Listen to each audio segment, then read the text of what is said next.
Street Smarts coming out September 12th. Street Smarts, it is like Columbo Step 3, for those familiar with the game plan. It's like Columbo Step 3 on steroids.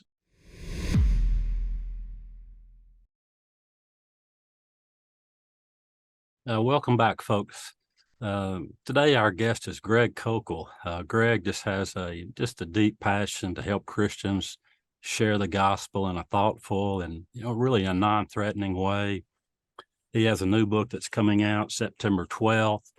It's called Street Smarts, Using Questions to Answer Christianity's Toughest Challenges. We'll be getting to that in a little bit later. Greg is also the founder and the president of Stand to Reason. He also has a best-selling book that came out in 2009, which is Tactics. And we'll probably get into discussing this first about how he wrote this book and some of the principles behind that, and really how that sets up Street Smarts, the new book that's going to be coming out. And we're just going to kind of see where this goes. And Greg, thank you for your time today, sir. You're so welcome, Ken. And we chatted beforehand. It turns out we're kind of old friends, though you and I have never personally met before, because you've been part of our enterprise at STR for a long time in lots of ways, and had some of our other team on board. So I'm glad to finally make your official acquaintance here on your show. Thanks. Well, thank you. Yeah, we had Alan and John on, a great guest. And, folks, if you're not familiar with Stand to Reason, it's just really such a rich resource for, we're facing so many challenges in society today, so many different issues that we need to have answers for, be prepared. As First Peter says, to give an account, a witness to the lost and dying world around us. And it's str.org. Of course, we'll put that in the show notes, but yeah, just glad to be affiliated with y'all and glad to be able to support y'all. If y'all want to, y'all know I don't push money or anything on anybody, but it's a great organization if you want to support them financially or endorse them 100%. So there you go. You owe me $100. You owe me $100, Greg, for that endorsement. All right, checks in the mail, brother. All right, praise God. I'm waiting. Well, let's talk about tactics before we get into your new book, Street Smarts. So, okay, really, Tactics came out in 2009, and it just really, really changed the way, for me anyway. I always felt so trapped and so like I was in a box, regimented about sharing the gospel. Yeah. To where you felt like you had to, get to this presentation. I got to work myself through this. And whether it was going out with various people at the church, different, whatever they were using, it was like, okay, we got step 1, 2, 3, 4, and bam, here's the knockout punch. And it's a yay or a nay, but that's not your approach at all, is it? No, it isn't. And I've been a Christian for almost 50 years. And next month will be my 50th anniversary as a Christian. That would be 1973, right in the midst of the Jesus movement here in Southern California. So that's my background. People who saw the movie The Jesus Revolution get a little bit of an idea what that was like. I didn't see it because I lived that. Yeah.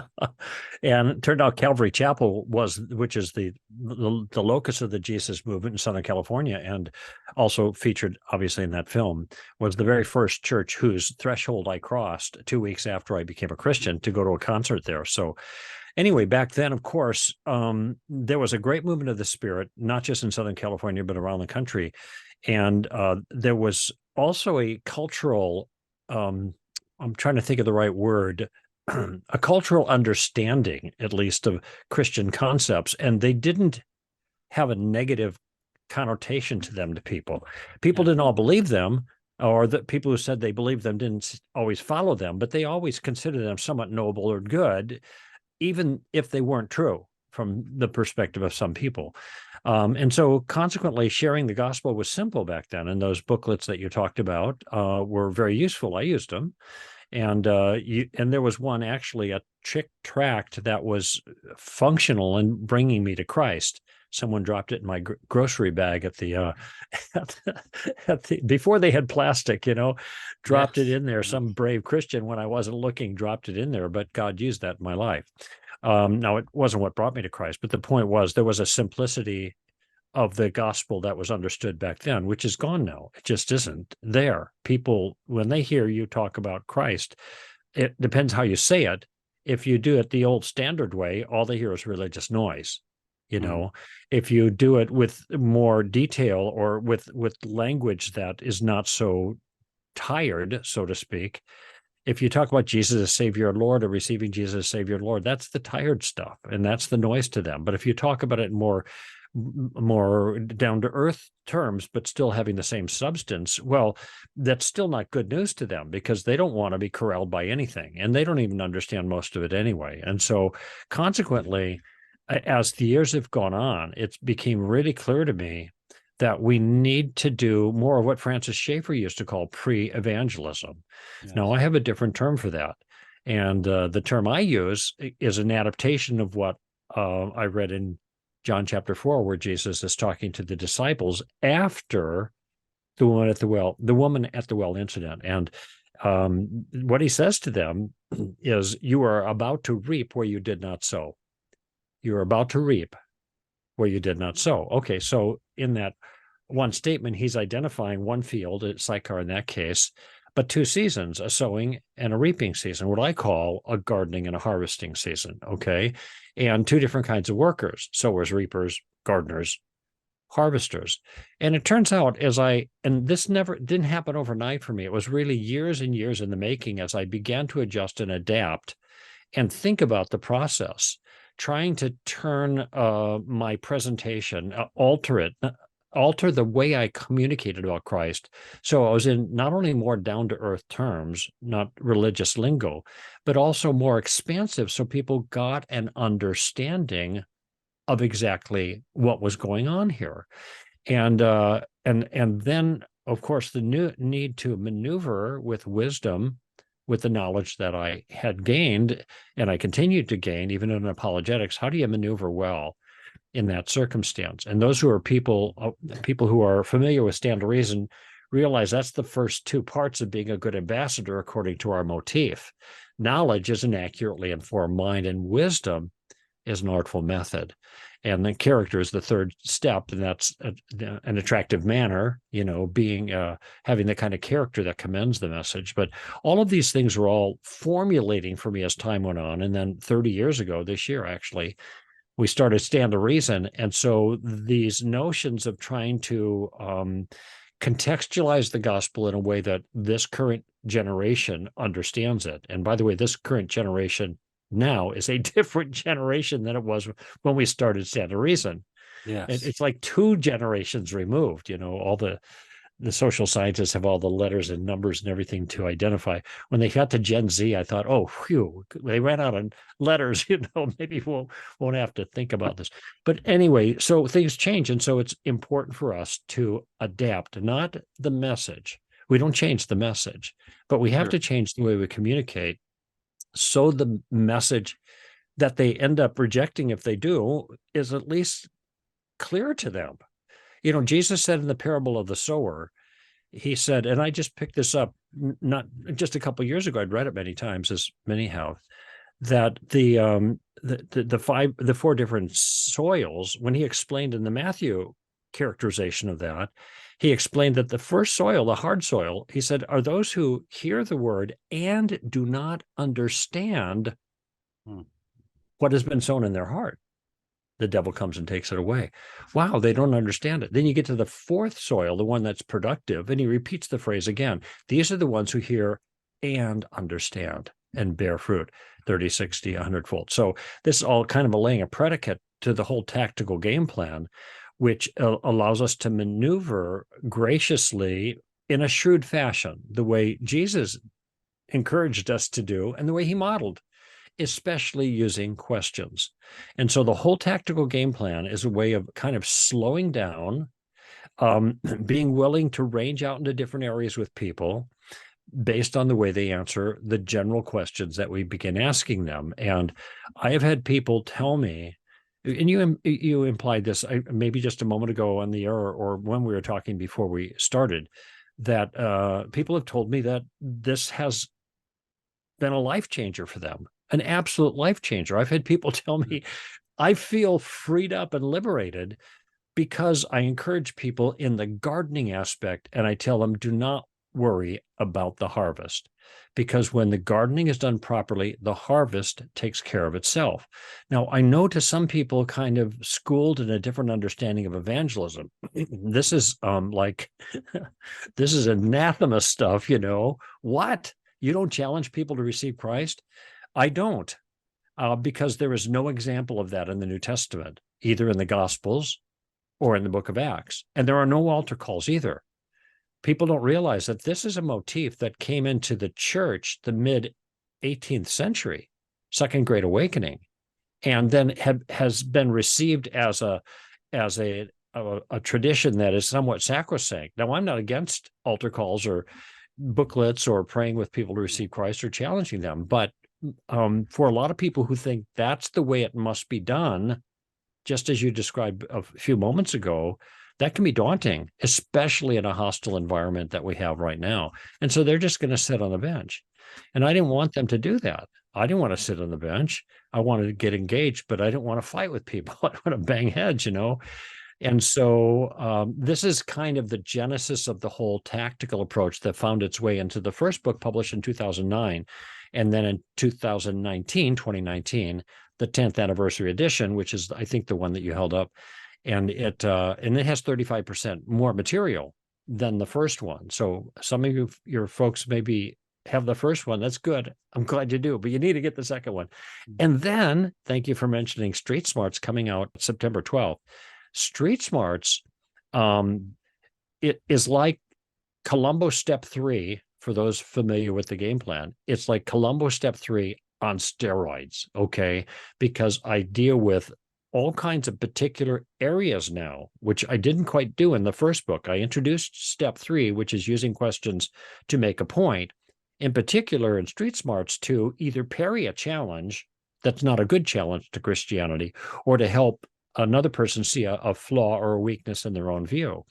And so I deal with atheism. I deal with the problem of evil. I deal with abortion, 2 chapters on that. 3 chapters on atheism, if you include the problem of evil, because I think the problem of evil is atheism's fatal flaw. And I explain those details there.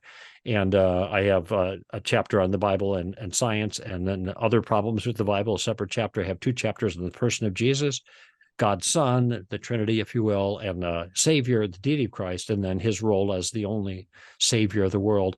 I have a chapter on gender and sex and marriage, and common sense is the way I title that chapter, because so much of what the Bible teaches about those things, you don't need a Bible to get clear on. This is just common sense. Anyway, so each one of those things, I spend time talking about the problems of the challenges. You got to see the problems in the challenge before you know how to proceed in a discussion.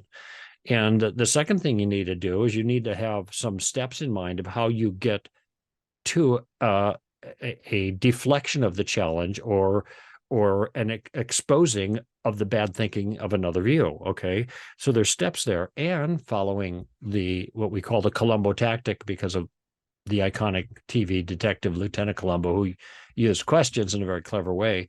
You need a question to enter into the dialogue to begin covering those steps that gets you to the conclusion of any particular issue you're facing. And this, I think, is the strength of the book Street Smarts. In fact, it is what Street Smarts amounts to. It's not just knowing the answers. You and I have read many books with all kinds of great answers to the challenges, but how do you get from the content to the conversation? How do you get from the scholarship to the relationship?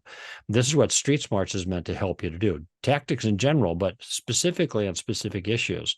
When you get challenged by these different people on these issues, what are the questions that you can begin asking that will lead you into this little mini game plan for each particular issue that we discuss? I give that all there. Not only the questions, but the dialogues as well. So I have sample dialogues. Now, they're not meant to be memorized. They're meant to give the Christian a a sense or a feeling of how they can get going. Hopefully they'll use some of the initial questions, but then they'll see how these things play out depending on how the person responds to the questions that are being asked. And the feedback so far is, and only the ARCs have been going out, the advanced review copies, and you have one, which is great. I'm glad that you do. And the others that have read the advanced review copy have given tremendous responses so far to it. So I'm just really happy at the pre-release.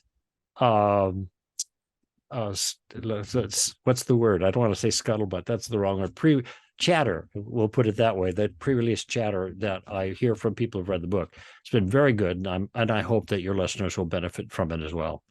No, I'm sure they will.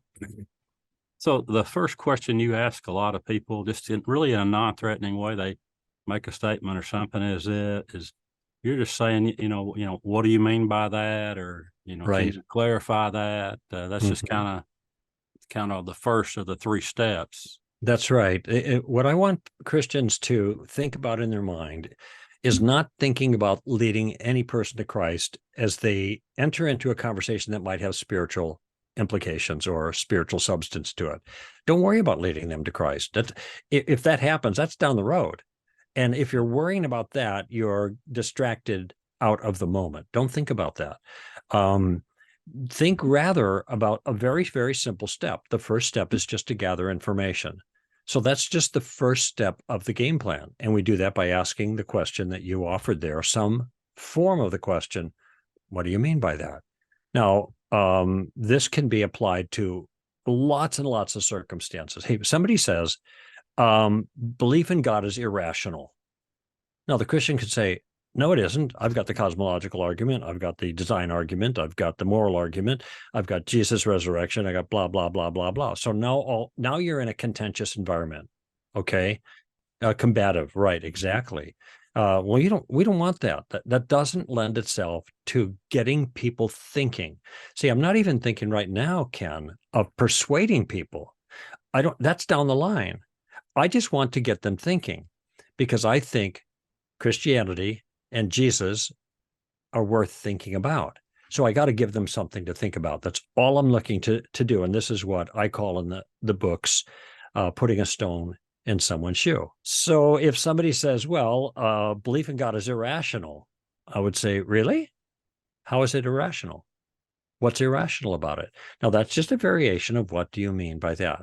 So I want them to spell it all out. Okay. Mm-hmm. And this is true with all kinds of things. People say, well, God doesn't exist. I'm an atheist. So what kind of God don't you believe in? Mm-hmm. So I'm not sure what they're rejecting. They might be rejecting a guy that sits on a throne up in outer space somewhere. And I don't believe in that God either. Sure. They might be rejecting the God of the Bible, but maybe they're open to some transcendent truth about reality. So maybe they just are materialists and they don't believe there's anything outside of the physical world. Another way of putting this question is, what kind of atheist are you? So these are two ways of just gathering more information. Now, I think that for some Christians, they consider this first step and they say, wait a minute. You're asking me to let him talk more against my view? Yeah. And my answer is, absolutely. Let him or her talk more about their view against your view. And that's going to accomplish two things, Ken. And maybe you've had your own experience with this, but I find that two things happen when I ask for more information. Three things. First of all, I'm buying time. Maybe four things. I'm buying some time. So bang, they hit me with this. Now what? Wait, I can say, what do you mean by that? Some version of that. Mm-hmm. And I'm buying some time. Secondly, because I'm tossing the ball back into their court, this is dialogical. We're having a conversation. Okay. And I'm showing an interest in their view. Okay. Here's the third thing. The third thing is I'm going to get more information about their view. I'm going to understand their view better so I don't misrepresent their view, which is bad manners and bad thinking. It's called a straw man. All right. Yes. I don't want to defeat a view I don't understand. But there's another part. Well, this is a subset of this third point, and that is I want to understand their view, because keep in mind, we're convinced that Christianity is true. We're convinced that people whose views oppose the truth of Christianity at some point, those views are false. If we let them talk more about their false view, it's going to be more obvious that it's false, or you're going to see more aspects of it that are problematic. Okay. So somebody might say, well, it's irrational to believe in God. Okay. Really? What's irrational about it? Well, there's no scientific evidence for God. Now, this actually isn't true, but nevertheless, I'll just let it ride. Yeah. Okay. And my response is, so what? No, I want them to say, see, now I know something more. They don't believe in God because science hasn't weighed in favor of God, or so they think. So I know if I could give some scientific evidence for the existence of God, then that implies the existence of God. Well, there's an avenue there. But I also know that the way they're thinking is what's called scientistically. That is, if there's no scientific evidence, then it can't be true. Now, if that's their view, and then I'll ask them, why is that significant? Well, there's no scientific evidence. It can't be true. I say, is that what you believe? Yes, that's what I believe. Tell me, where is the scientific evidence for the belief that you just stated? So they think there needs to be scientific evidence to justify a view, but that's a view they believe is true. But there's no scientific evidence for that. So it turns out their statements are self-refuting. Now, that's called the suicide tactic. That's in the first book. So how did I get there? Because I just let them keep talking. And the more they talked, the bigger a hole they dug for themselves. And since I'm listening, I can hear that. And then maybe ask more questions that can expose those flaws, which is what I kind of just role played for you. Now, I mentioned there's a fourth thing. The third thing was that I get a clearer understanding of their view. Guess what? It also, when I ask questions of them, it gives them a clearer understanding of their own view. Or really, this is what happens more often. They realize they don't have a clear understanding of their own view.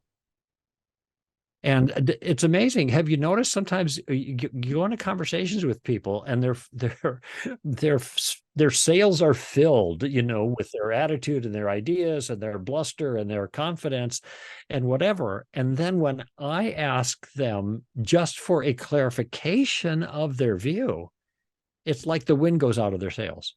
Yeah. They've heard catchphrases and things that they just throw out there. It's kind of like a natural response. Yes. They hear other people say it. They are socialized to ask these questions or raise these issues. And so they think they've said something significant or important because this is what everybody says. By the way, Christians are the same way. We're members of our social group, and we haven't always taken a closer look at the reasons why we say the things we say. And then we can get caught crosswise if we're not careful. But this is dealing with the other side. You're going to buy yourself some time when you begin asking questions like this. What do you mean by that? You're going to toss the ball in their court. Now you've got a dialogue going on. They get to talk. That's not bad, because now you get a clearer understanding of what their view is, which may reveal more flaws or more problems that you can begin asking questions about. And finally, it gives them a clearer understanding of their own view. And maybe after they're forced to explain it longer, they don't think so highly of it as they did before. And if this happens, that plants a kind of seed of doubt in their mind. And every Christian who is engaged in conversations with aggressive non-Christians knows what that feels like. I know what it feels like. Yes. Somebody gives you a challenge, and then you think, you try not to show this, but you're thinking, OMG, I don't know how to respond to that. That's a good point. Maybe I'm wrong. That's where the chill goes up the spine, right? Because they're caught on foreign turf now, with an issue being raised they don't know how to deal with. So we know how that feels. The same thing happens in reverse. I promise you. It gets people thinking. And that's all we're after with the tactical approach, at least in my view, Ken. I think the Lord can take it from there. And the rest of the team, the gardening team, other members of the body of Christ that God sovereignly places in the lives of the critic, they're going to take it from there. I don't have to worry about the end game. Yeah, and you call it reversing the burden of proof. Yes. They make the statement, and you ask another question to. That's right. Yeah. For example, if they say, well, the Bible's been changed. Okay. Help me understand that. What do you mean by that? Okay, there's your first step. And then they go, well, it's been translated, retranslated all these times. So we don't have the original. We don't even have a copy of the original. We don't have copy. Then he goes, explain. Okay, so tell me why that's how is it that, and then this is the burden of proof. Okay, I understand what you mean. It's been changed. What is the problem with the fact that there are? How did you come to this conclusion? I guess is the point that I want to make. That's the model question for the second use of Columbo. How did you come to that conclusion? And now they've got to explain. I mean, if they're going to be up to the task, why the textual transmission of the New Testament over time, the copying and recopying, is not a reliable process. Now, the problem with that is that it is a reliable process, and legions of scholars have done the homework on that, and even the critics. Like Bart Ehrman, some might have read his book, Misquoting Jesus, and he's written a number of others. Kind of an angry critic when he writes his popular works on this, then he really draws attention to what appear to be the problems. But then he says things like, "You see this verse? This verse is not in your New Testament. Okay, nor is this verse. That wasn't in the original. Okay, well, we know that that's true for some verses. That's not a big deal. Long ending of Mark, is yeah. It's not only that, but implicitly he's declaring to the rest of the world, we know how to fix the problems, and I just fixed it. And here's an example, which means we are able to restore the original. We can see when there's errors in the copying, and that's because we have so many copies to compare it with, and that really makes a difference.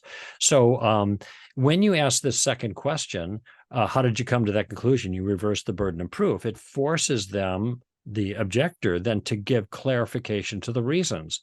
And so these first two questions, what do you mean by that? And how'd you come to that conclusion?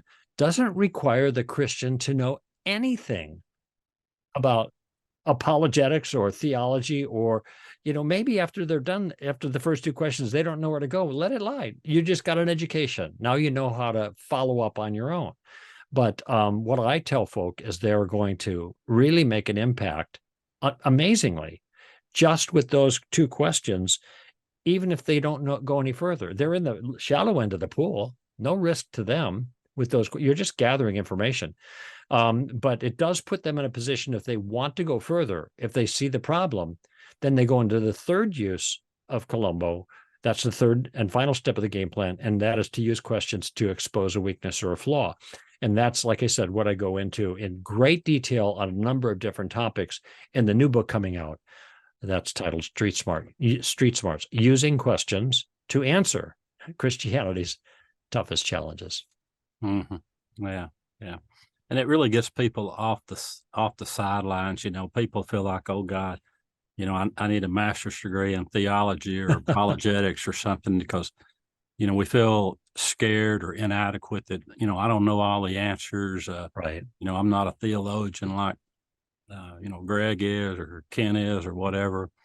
And so just simple questions, to draw them out, show, hey, I'm concerned. Let me ask you this, Greg. So let's just maybe kick around and kind of work through these a little bit. So, okay. Abortion, Greg. Okay. Abortion, it shouldn't be illegal, man. It's healthcare. When you say abortion, you mean what? Abortion, it's a mother dealing with an unpleasant situation in her life. Okay. What exactly is that unpleasant situation that the mother is dealing with? Well, Greg, sometimes, women, they make mistakes. They may get pregnant, may not have birth control, and they may feel like that, maybe they don't have the financial resources to take care of this child, and they just, they kind of just want to do away with this issue. Okay, do away with this issue. That's kind of what I was getting at. By the way, let me just make an observation, Ken, about something that you said there. You said a mother, and then you said do away with this child. Kind of interesting. Okay. So you're acknowledging then that this woman in a tough situation is the mother of a child. Is that right? Did you mean to put it that way? Well, I guess you could. It's hard, or it could just be some tissue, Greg. But okay, so you're not convinced that let's she's say maybe it's a child. okay. So let's say. you're not convinced that she's a mother when she's pregnant, and that what is growing inside of her is a child, right? It's You're possible. agnostic. Okay, I'm not really sure. It's well, possible. this is interesting. You say it's possible. All right. So let me ask you a question. Let's say you're a construction worker that had to destroy a building with dynamite. All right. You know, they do that sometimes. Oh, you see these big things in let's see, Las Vegas. They okay, let's take this thing down. And then somebody says, just before you push the plunger, says, are you sure that nobody's in the building? And you say, well, it's possible somebody could be in there. Do you push the plunger to take the building down if it's possible? No, of course not. Okay. If it's possible, you want to go in there and get, right. whoever's in there, you want to get them out, Greg. I mean, gotcha. Okay, good. I'm with you, Ken. I'm with you. Now, the second question, though, is you just said a few moments ago that it's possible that's what's growing inside of mom is a baby, a child, and she's a mother. But you are advocating for killing through abortion whatever it is that's growing there that might be a human being. So how do you reconcile those two things? Oh, that's something to think about, Greg. I believe in freedom of choice. Yeah. Okay. Freedom of choice meaning what? Well, I believe that, in some circumstances, maybe the mother has the right to choose. Okay, choose what? Oh, let me put it this way. What if I said to you, I believe people have a right to take? How would you respond to that? Take what? There you go. Exactly. So you say they have a right to choose. My question is choose what? Now, what we're talking about, what you already said, is choosing to kill this thing inside of mom that might be a human being, unless I misunderstood you. Okay, let's pause there just for a moment and step out of the role play. I think people see how this works. Now, you gave me a couple of bonuses because you said the mother, and I mean, this dialogue is essentially in the book Street Smarts, but you gave me a bonus by saying the mother and referring to the child. And so I asked you about that. Yeah. All I did was ask about that. And then you gave, then you said, well, it might be. Then I went in a direction that's not in the book, but you can see how this works out. I'm just following your lead. And I realized, well, if it might be, then how do we justify taking the chance that it killed a child? No, I could have just said that. I would have made the statement and it would have been fair, but I didn't do that, did I? I asked another question with a hypothetical, with the building coming down. Yeah. And then I compared your two statements. I said, how do you make sense of these two statements? Because they seem to be the same kind of thing. And I'm not looking to make you a pro-lifer right now. I'm looking to put a stone in your shoe. Yes. And who knows, maybe at this point, I think you said something like that. Well, that gives me something to think about. Maybe I would have just cut off the conversation right then because I wanted to stay friendly. I don't want to, like it was, I don't want to give any negatives into it. I want to have them walk away with a kind of a pleasant experience with me, even if their experience with the ideas was not entirely pleasant for them, because now they realize, hey, wait a minute, I got a difficulty. And I just threw in the piece, and I don't know if it's in the tactics book. It's not in the newer one, but it might have been in tactics. This thing about choice. Well, I think a woman has the right to choose. Well, nobody has a right to choose. They only have a right to choose certain things, maybe. And that's why I used the question, if I said I had a right to take, what would you say to that? Well, take what? Bingo. That's it. Okay, you have a right to choose. Choose what? And this might circle back around to the first part of the conversation, because a lot of times when somebody raises the issue of abortion, they talk about abortion. This word abortion has the effect of kind of sanitizing or terminating a pregnancy or whatever you want. It has a way of sanitizing what's actually taking place. It's like, the Third Reich had their final solution. Well, the solution to what? To the solution to too many Jews. And that's the solution to too many Jews was what? Killing the Jews. Really? How? We gassed them and then burned them up. See, now when you get to the particulars, it doesn't look as appealing as it did before when you're just speaking in these euphemistic generalities. And so when somebody says, as I did in our conversation here, well, abortion, what is abortion? Well, that's, and that was, you were great because you stayed very general for a while until I pressed you to go more specific.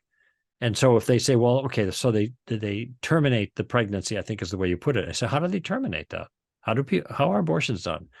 Well, a lot of people don't know this. They either, chemically poison the fetus, or they cut it up into pieces and remove the pieces out of the mother. Those are two different ways of, doing it. It's like, oh, so you think a woman should have the right to do that, what you just described, to her unborn human child? So that's what you're in favor of. Now, notice I'm still not taking exception with it. I am just getting clear, but asking the kinds of questions that forces them to be more precise and takes off the veneer of appeal and acceptability, like choice, for example. So there's just a little analysis of what we did. And you are a very cooperative subject there, but I hope it helps. And I didn't feel threatened by the questions. And I think so often opposing sides, like you see in the media, someone's holding a sign, my body, my choice, and they're hollering through a megaphone, or they're screaming at each other. And of course, it's like a gladiator moment, and and this is not what we're about. That's not our project. By the way, I did a role play with at an event not too long ago on that issue: my body, my choice. I think a woman could do whatever she wants with her own body. And so I asked my friend there, Alan, and I said, Alan, aren't you getting on a plane tomorrow? Yeah, I'm flying out tomorrow from this event. Are they going to let you do whatever you want with your own body when you go into the TSA thing? No. Are you going to complain? No. Oh, so you can't do whatever you want with your own body. And by the way, nobody can in a civilized society. Even in an uncivilized society, you can't do whatever you want with your own body unless you have more power than everybody else. Then you can do whatever you want. Okay, it's just a false statement that you can do whatever you want with your own body. And for me asking that question, it helps them to see. And then my comment, I don't know if I included it here, but when they say, no, I'm not going to argue with TSA. So in other words, you can't do whatever you want with your own body, can you? Now I'm waiting for them to say yes, because that's the only answer they can give justifiably. They know better. Oh, well, I guess I can't. But I should be able to do what I want with my own body when it comes to pregnancy if I'm a woman. Oh, okay, now we've narrowed it down. Okay, and why is that? Well, it's my body. Really? Okay, what let me ask you about that. What about the I'm just thinking now how I might proceed. What about this woman's pregnant, right? Your body, you're pregnant, right? Okay, what is that thing inside? Is that alive? Nobody knows when life begins. I didn't ask that. I just want to know if it's alive, not when the life began. Is here another way of putting it? Is it growing? Yeah, it's growing. That's the problem. Okay. Oh, if it's growing, then it's alive. Yeah, I guess it is. Okay, so what you have is a living thing inside your body. Yeah, but it's my body. It's a blob of tissue. Well, we're all blobs of tissue. Some blobbier than others. Okay. Okay, how about this? If you watch CSI, right? Okay. If somebody has a blob of tissue, how does CSI know from whom that tissue came? The DNA test, right? And so, yeah, okay, if they did a DNA test on the blob of tissue inside a mom who was pregnant, would the DNA of the tissue match her DNA? No. Oh, okay. Well, then it's not her, is it? If it doesn't match her DNA.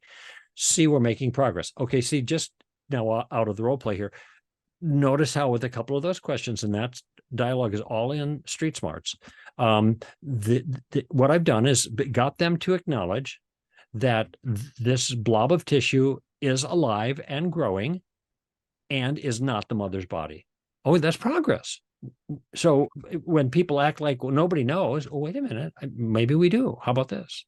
And then the point is, there's more questions you can ask to get to the conclusion that the unborn, whatever that is growing, is an unborn human being growing in exactly the place it belongs, because the mother is producing this other human being who will, with the right time and protection, will show his or her face somewhere down the line, and we'll know what's always been the case from the beginning. This is a human being going through different stages of development. Oh, it's not a human. It's a potential human. Hey, an oak is not an oak seed. An acorn's not an oak. That's how that goes.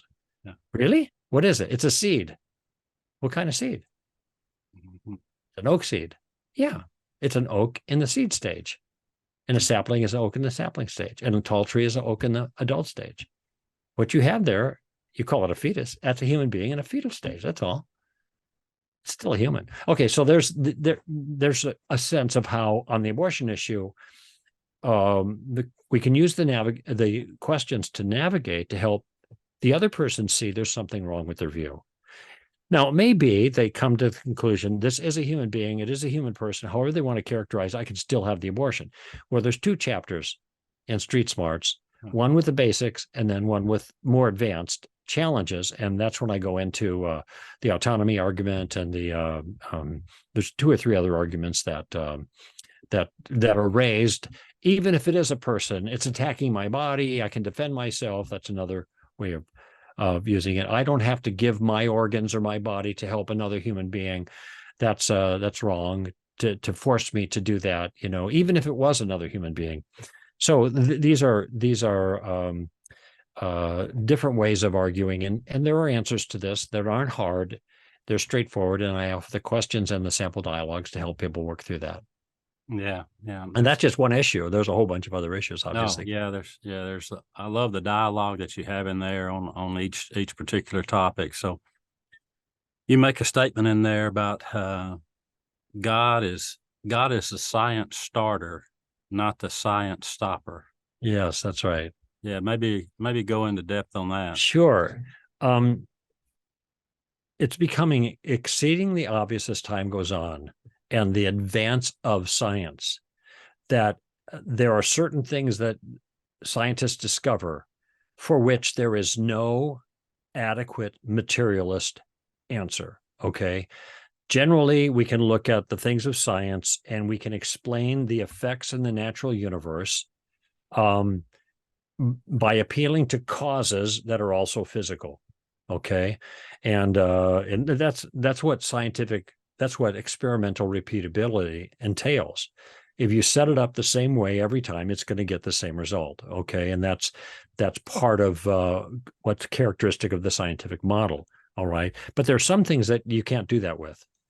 For example, the origin of life and the functioning of life itself in any place, on a cellular level or a beyond a cellular level. The biology of life is unbelievable. And probably the one who's written the most on this, popular editor, is Stephen C. Meyer. And he wrote The Signature in the Cell, and then he wrote Darwin's Doubt. And now just recently, he's come out with, I have it sitting over here somewhere, The Return of the God Hypothesis, I think, is what he's written on. And what he does is he examines these different areas, like in the cell, in the DNA, and also the origin of the universe and the origin of consciousness. These are like 3 big bangs: the Big Bang of the universe. And I know Christians are uncomfortable with that, but forget about the terminology. Non-Christians and Christians alike all agree that the universe had a beginning, almost without exception. It's very well established science. What you call it is not relevant to our discussion right now, okay? Or how old the universe is, it's not relevant. We both believe that there was a beginning of the universe in the past. So let's work with that. And so when you look at the origin of the universe, there was the universe, the cosmological Big Bang. You also have the biological Big Bang, the introduction of life, dead stuff becoming living stuff. Okay, that requires a certain chemistry that is unbelievably complex. And then you have this living stuff becoming conscious. So you have the conscious Big Bang. These are all problems for materialists. And it turns out, and this is where I'm being very careful about how I put this, the evidence that we have points without reasonable question to a designer. You know, events have causes that are adequate to the events, you know, and if the event is the coming into existence of the universe, it's fair to ask what caused that. It would have to be something immaterial and powerful and smart and personal, because only persons can initiate a chain of events like that. So that's an appeal to a divine designer for the origin of the universe. And when you look at inside the cell, and Stephen Meyer does a great job in characterizing this, what you have on the DNA double helix is you have code. And even what's his name over at Microsoft? What is his name? You know, the guy find in Microsoft. He acknowledges that that what you find in the cell is very sophisticated computer code. That's what it is. And it's not just zeros and ones, it's a AGCT. You've got actually 4 digits, so to speak, to make code with. And it's amazing. Now we know where code comes from. Code comes from intelligence. All right. So these are the facts. These are the facts laying right there. Now the question is, I mean, I hinted at it already a little bit, the explanation of the facts. We know that the best explanation for these unique singular events in the history of the universe bear all the marks of intelligent design. The problem is when you follow the evidence where it leads, somebody is going to say, oh, you can't do that. They cry foul, right? What do you mean I can't do that? You can't introduce God. That's not science. Well, the problem with introducing God is not a problem with science. It's a problem with the philosophy that drives science right now called materialism. It's not a problem with science. Right. And the claim is that if you do that and you just say God, you're saying God out of ignorance, like, what's that noise up there? Thunder. Oh, that's the gods bowling. You don't know any better. Well, now we know it's we know it's weather and how that works, but so we don't need God to explain this. Well, that might be true about thunder, but that is not true about the origin of life or the origin of the universe, the origin of consciousness. You know, that's a whole different matter. And the more we learn about, especially the first 2 things, the more we realize that materialistic processes are not adequate to explain them. And it's not just that we have a gap in materialist explanations. This is the gap, right? Where's the explanation? There is no gap. The gap can be filled with a very good explanation that is based on the evidence. And that is an intelligent designer who is outside of the materialistic system did it. God, if you will. Oh, that's God of the gaps. What do you mean? You're just sticking God in there. Okay. And that's a science stopper. Okay. So now that brings us to this point. There's the background. So here's a couple of observations, 3 observations first that are important. First of all, we are not sticking God in just the God word in a gap to kind of bridge the gap. We have concluded that an intelligent designer is the best explanation for this function that materialist explanations cannot explain. Sure.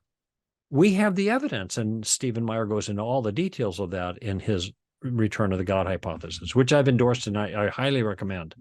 And it's doing very well for he writes big books, okay, but he really covers all the bases.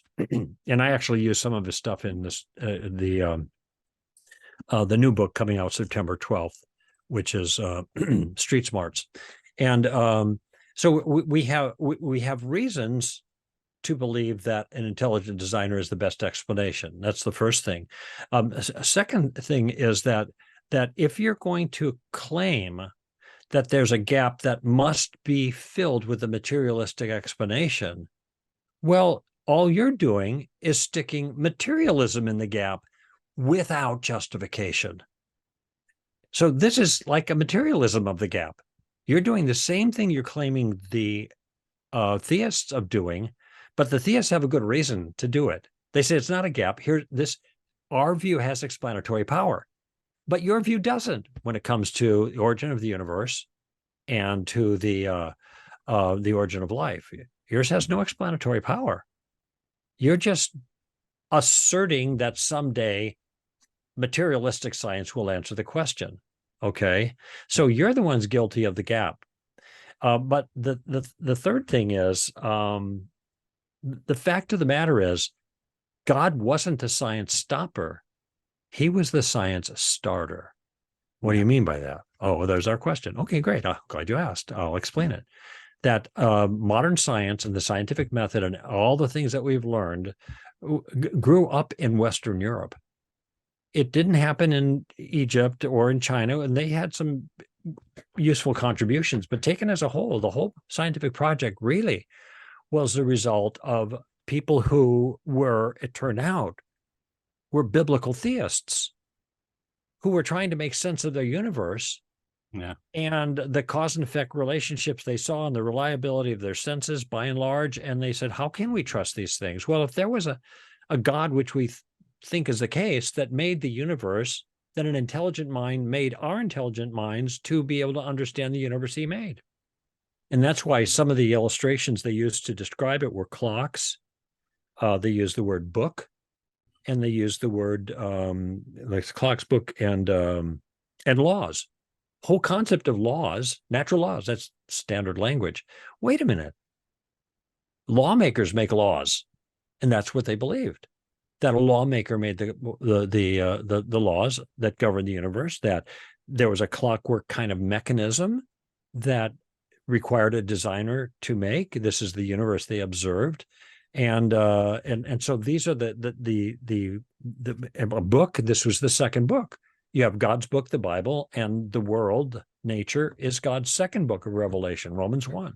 And so these metaphors were ones that really they pressed into service, justifiably, they felt, to then discover the way the world was and to establish the foundations of what we call modern science.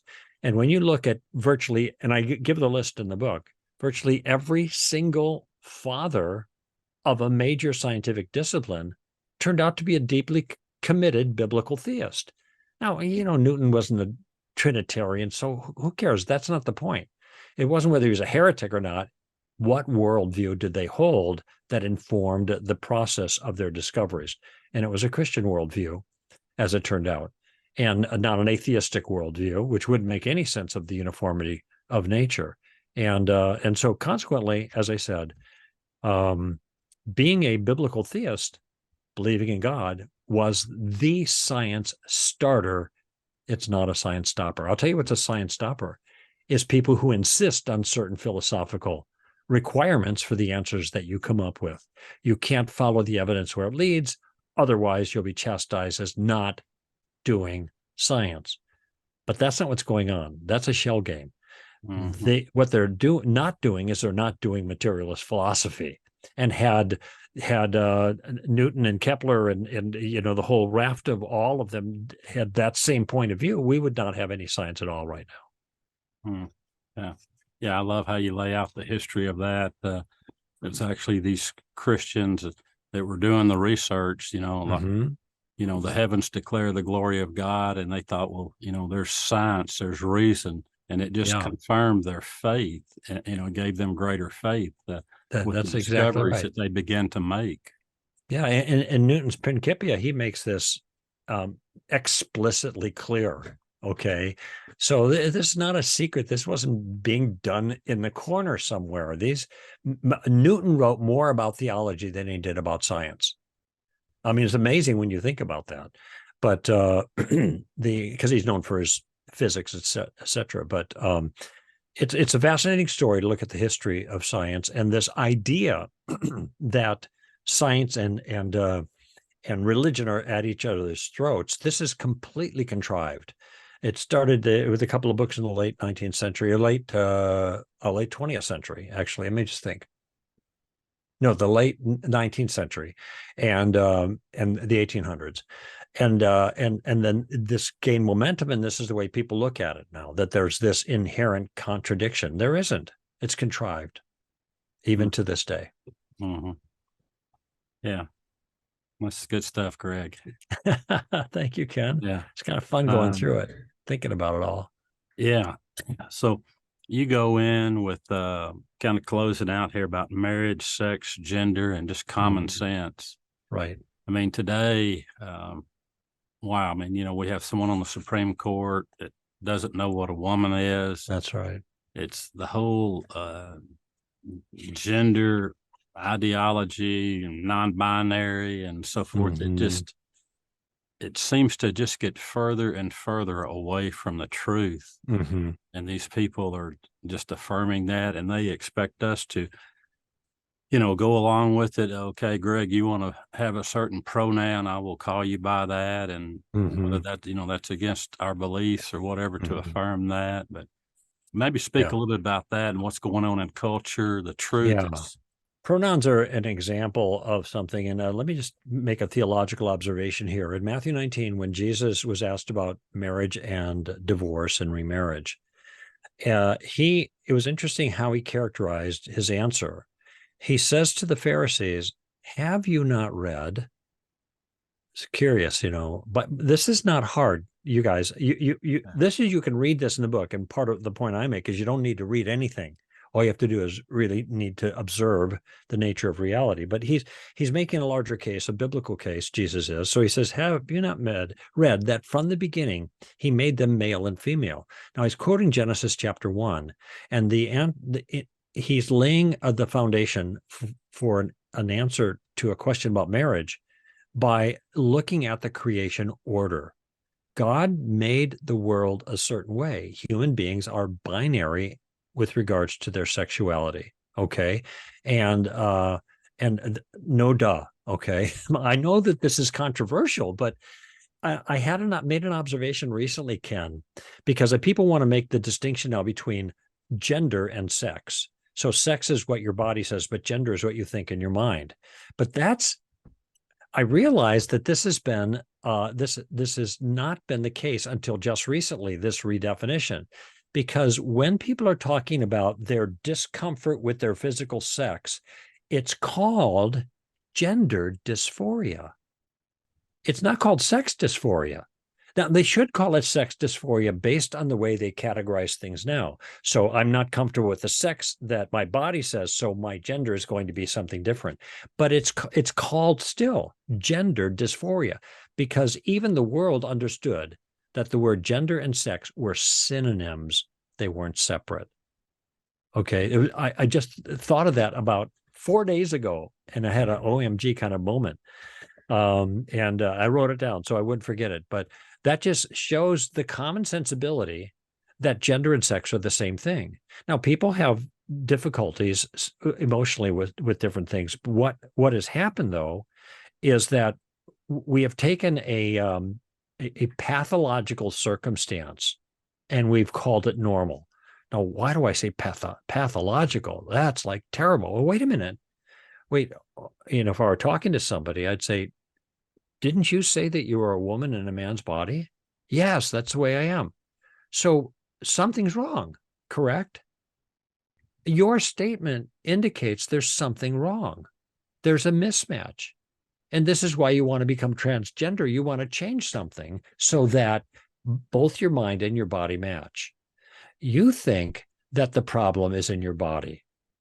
You know what? Your body's just fine. And no problem in your body.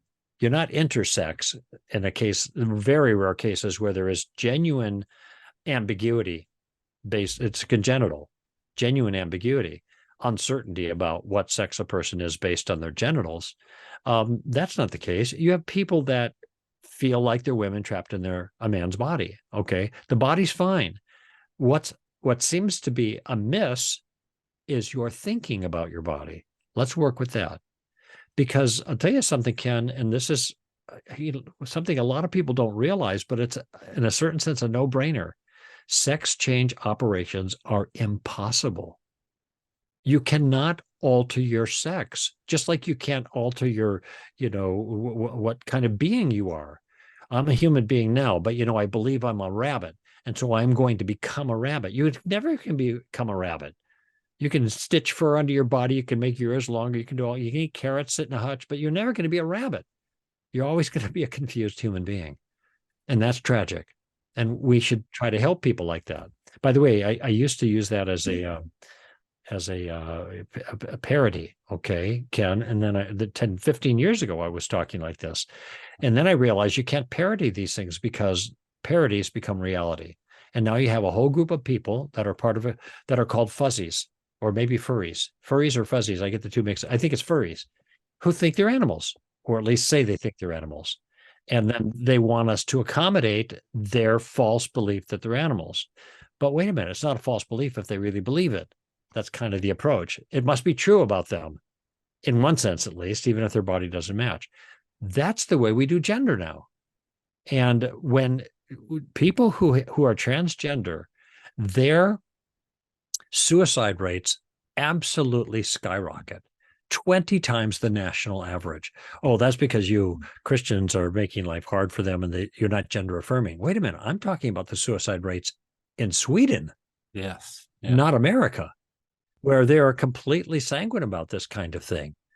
They know something's wrong. And so one of the points I make in the book is that gender is not fluid the way people say it is. Imaginations are fluid. That doesn't mean gender's fluid. And God created us to be unified and whole, that our understanding of our sex/gender, synonyms, be the same as the sex that we have. And I know now they call it sexual assignment when the doctor says it's a boy or it's a girl, which is silly. It's just silly. Nevertheless, it is kind of amazing, as one person observed, how often the doctor got it right. Oh, you don't assign a penis, or you don't assign a vagina. It's part of the original equipment, right? So the kind of theological application or observation I make with this, Ken, is that notice how all of these things, whether it's gender, whether it's marriage, whether it's sexuality of various types, or notice how all of those things have to do with God's creation order. You see, the devil can't get God. So what he goes after is God's image bearers. And he tries to convolute the creation order in people's lives so that they don't flourish. God says, male and female, he created them. Be fruitful, multiply, subdue the earth. This is the earth he gave us to flourish in, and this was the pattern. And then the pattern for families is, and marriage and families is in the next chapter. What does that look like? Well, a man shall leave his mother and father, binary sexuality, cleave to his wife. The two will become one flesh. Okay, that's sex and more, but certainly it includes sex. And then Jesus said, what God has joined together, let no man separate. Okay, so Jesus' application of the Genesis 1-2 obvious things that's available to everybody, even without a Bible, you can see this, is that marriage is one man with one woman becoming one flesh for one lifetime. And that covers everything. Binary sexuality, the what is marriage all about? What sex is appropriate? Only sex between a husband and a wife, a man and a woman in a long-term committed relationship. That's what kind of sex. And if you think about it, the 4 types of sex that are prohibited in the scriptures, that would be adultery, fornication, homosexuality, and bestiality, expressly prohibited in the scripture. Those are all sex with something or someone other than your heterosexual spouse. Yeah. So in that one kind of sentence summary of what Jesus says in Matthew 19, you cover all the bases. God has a plan. It's a good plan for our flourishing. And the devil is trying to destroy human beings by destroying the plan for flourishing that God has ordained. And that's why they're going after gender and sex and sexuality and marriage, because that's the foundation of culture that flourishes well under God's plan. And now you've seen crazy, crazy, crazy. We are not flourishing under this plan. Yeah. And it's sad to see, Greg. I'd be, you travel across, speak at college campuses, that, churches are even embracing some of this, and we're ordaining these people to the ministry. They're flying, the pride flag outside the church, or they may even have it inside the church, beside their podium. It's crazy. It's beyond crazy. It's like head rattling goofy. It's silly. It's weird. It's funny. If it would be funny if it wasn't so tragic. That the United States military spends a whole 1/12, a whole month of its effort just celebrating being gay. And now you could join the military, and there's been, advertisements about this, and people going, hey, look, you want to go trans?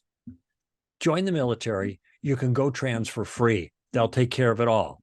And you don't have to, be deployed when you're going trans. It's like, why does the military care about changing people into trans? There you go. It's just crazy.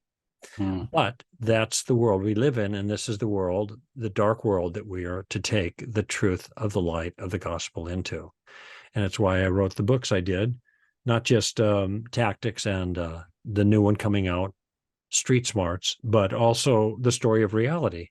So people can understand exactly how the world is put together by God for our flourishing, and the great plan for salvation, the plan for answering and resolving the problem of evil that starts in the 3rd chapter of our story and doesn't get resolved until 66 books later. We're in the middle of it right now. We're in the already and not yet, as some put it, or I have a short chapter in the story of reality titled In Between. And we understand a lot about the broad nature of the battle, but we don't know why people take casualties in particular places at particular times. That's just all part of the battle. And one day it's going to be over, and it's going to be resolved, and God will restore and make better than ever before everything, and every tear will be dried. So, but for some people, this will not be a pretty picture, because judgment will fall upon those who deserve it, which is everybody. It's that God's mercy, though, has rescued some of us, and for that we can rejoice. Yeah, that's good. And let me say something about the problem of evil that a lot of people have not thought about. But this is at the front end of every time I lecture on this issue, even especially in a university setting. I say that I approach the problem of evil not as a theologian or as a philosopher, and I have advanced degrees in both fields, but rather as a human being. Because the problem of evil is not a Christian or a theist's problem. It is a human problem. And therefore, every worldview has to address it. Because the fact is, it doesn't matter where you live or when you lived, everybody knows that there's something wrong with the world. The world is broken, okay? And that brokenness is something not only do we participate in, but we are the cause of. We know that too. We contribute to the evil in the world. And so therefore, and I tell the secular audience this, if you are an atheist because of the problem of evil, maybe something bad happened to you or people you know or some things you see in the news, and you say, how could there be a God if there's so much evil like this in the world? Look, I understand. I'm sympathetic to that concern, but I just want you to realize that you have not gotten rid of the problem of evil. All you've done is gotten rid of God as a potential solution to the problem of evil.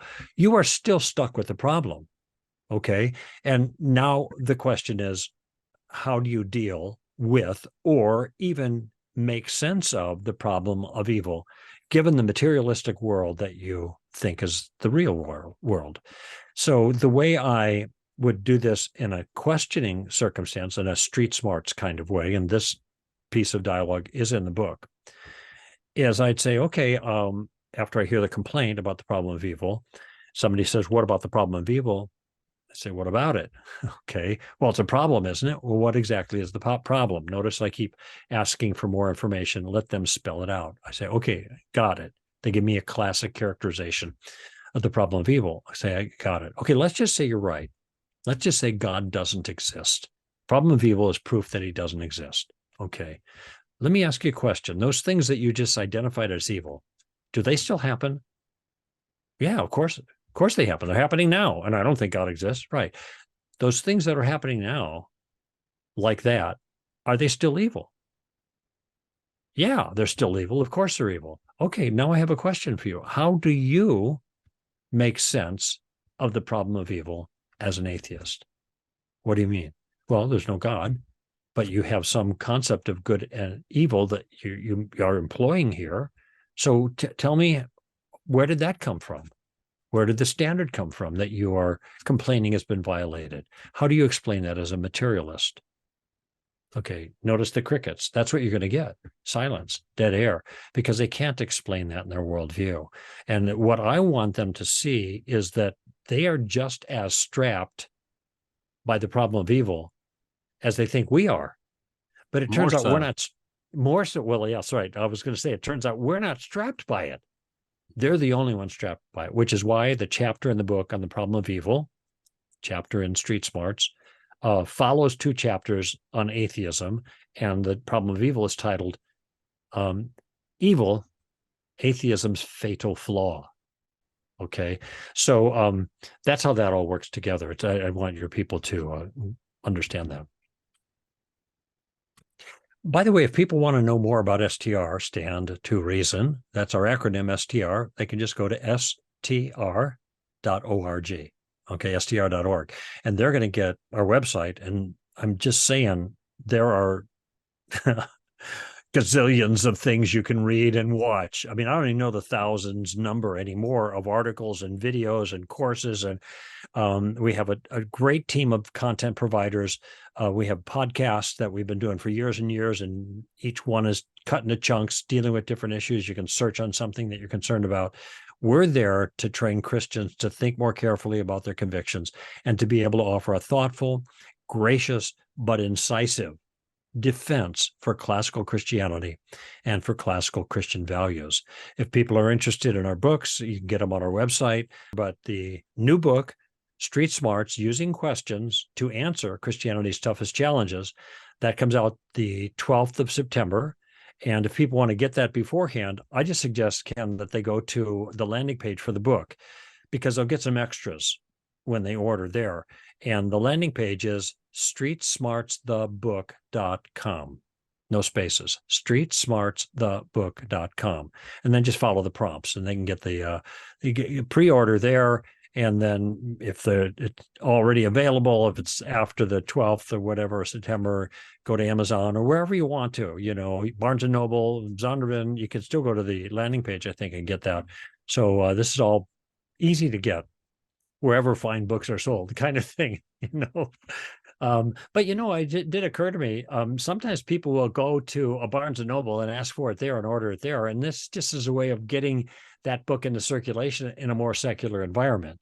It's always kind of fun for me to go down to the Barnes & Noble here in Thousand Oaks in Southern California and look in the religion section and see a book with my name on it. And that's because people have asked for it. So, it's just a way of getting that more into circulation. But however one gets it, I think that without sounding too self-serving here, I think it's going to be an absolutely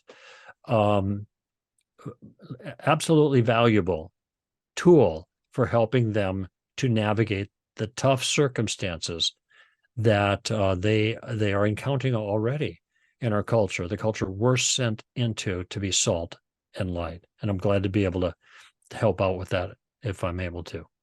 Yeah, well, thanks for sharing with us today, Greg. These resources, Really do. I think they help people get off the sidelines. They make them feel comfortable. The questions, you don't feel like you have to know everything. And if you Right. do get to a point where, hey, if you're honest and they know that you're genuine, you're caring, you say, well, I'm just not sure. Let me go back and research this a little bit, and I'll get back with you. I mean, there's nothing wrong with that. But That's if right. someone wanted to contact Stand to Reason, do y'all come out to churches and put on some seminars or Absolutely. conferences? You do that. You do that sort of Sometimes thing people as well. say, why don't you ever come to my church? I said, we only go where we're invited, and we're invited all over the country and other parts of the world too. So I know one summer I was on 4 different continents, as it turned out. So we go where we're invited, and if we can make it work out schedule wise and all the other details. If people are interested in having either me, or you had John on board, John Noyes or Alan Schliemann or Tim Barnett, those are, or Robbie Lashua. We have 5 speakers now, and we'll be adding some more before too long. They can just contact STR on their website, or go to booking@str.org. And we have a teammate, Darcy, who will handle those requests. So we're always open to doing what we can to go face to face with people. We also have our podcasts, and we have about 3 hours a week that we do in little bits and pieces segments people can sign up for on our website. They can sign up to get our material that we send out every month that are training related, so that they can stay up with things in our community. They just go to the website, and where it says register in the upper right hand corner, they can do that. We have classes called Stand to Reason University, or for short STRU, that will allow them to work through a number of different topics. They're not demanding, but they're accessible. We throw the ball so people can catch it. I just finished one on moral relativism. John Noyes did one on atheism, and Jesus the Only Way. I mean, we've got a bunch of things out there already. So these are all available at str.org. Well, thanks again for your time today, Greg. God bless you. Keep up the great work. Talk soon. God willing. Thank you, Ken. It's great talking with you today.